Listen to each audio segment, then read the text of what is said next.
మాజీ CM K చంద్రశేఖరరావుకు హైకోర్టులో ఎదురు దెబ్బ తగిలింది.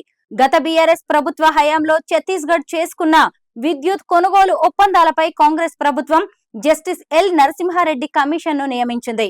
కాగా ఈ విచారణపై స్టే విధించాలని కోరుతూ కేసీఆర్ దాఖలు చేసిన రిట్ పిటిషన్ ను తెలంగాణ హైకోర్టు సోమవారం కొట్టివేసింది. దీనికి సంబంధించి ప్రధాన న్యాయమూర్తి జస్టిస్ అలోక్ ఆరాధే, జస్టిస్ అనిల్ కుమార్ జూకంటితో కూడిన డివిజన్ బెంచ్ జూన్ 25న భారత రాష్ట్ర సమితి అధ్యక్షుడు దాఖలు చేసిన పిటిషన్ పై ఉత్తర్వులను ప్రకటించింది. జూన్ 28న కోర్టు తన ఉత్తర్వులను రిజర్వ్ చేసింది. 2014 నుంచి 2023 మధ్య కాలంలో 2 పర్యాయాలు తెలంగాణ ముఖ్యమంత్రిగా పనిచేసిన కేసీఆర్ కమిషన్ ను ఏర్పాటు చేయడం, commission of enquiry act 1952, electricity act 2003 నిబంధనలకు విరుద్ధమని తన పిటిషన్ లో పేర్కొన్నారు. ఈ కమిషన్ సారథ్యం నుంచి తప్పుకోవాలని హైకోర్టు మాజీ న్యాయమూర్తికి లేఖ కూడా రాశారు.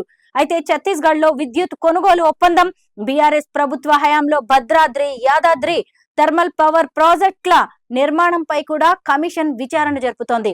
రాష్ట్ర ప్రభుత్వం ఏర్పాటు చేసిన కమిషన్ చైర్మన్ నరసింహారెడ్డి పక్షపాతంగా వ్యవహరిస్తున్నారని, అన్ని పక్షాల వాదనలను వినడానికి ముందే ఈ అంశంపై ముందస్తు తీర్పు ఇచ్చారని కేసీఆర్ ఆరోపించారు.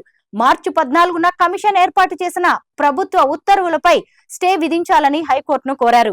తెలంగాణ, ఛత్తీస్గఢ్ రాష్ట్ర విద్యుత్ నియంత్రణ కమిషన్లు రెండింటి ద్వారా రిఫరెన్స్ విధి విధానాలు తీర్పులో ఉన్నందున విచారణ కమిషన్ ను ఏర్పాటు చేసే ఉత్తర్వు అధికార పరిధి లేదని కేసీఆర్ తరఫు న్యాయవాది ఆదిత్య సోంధి వాదించారు. ఈ చట్టం ప్రకారం ఏర్పాటైన విచారణ కమిషన్ ఇప్పటికే పాక్షిక న్యాయపరమైన అధికారం ద్వారా తీర్పు ఇచ్చిన విషయాలపై కనుగొనే అధికార పరిధి లేదని ఆయన కోర్టుకు విన్నవించారు.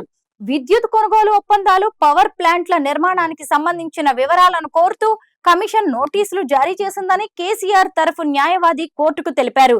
లోక్సభ ఎన్నికల ప్రచారంలో బిజీగా ఉన్నందున స్పష్టం చేసేందుకు మరికొంత సమయం కావాలని కోరినట్టు చెప్పారు. అయితే కేసీఆర్ సమాధానం ఇవ్వకముందే జస్టిస్ నరసింహారెడ్డి విలేకరుల సమావేశం ఏర్పాటు చేసి విద్యుత్ కొనుగోలు ఒప్పందాలు, పవర్ ప్లాంట్ల నిర్మాణంలో అవకతవకలు జరిగాయని చెప్పారని కోర్టు ముందు వాదనలు వినిపించారు.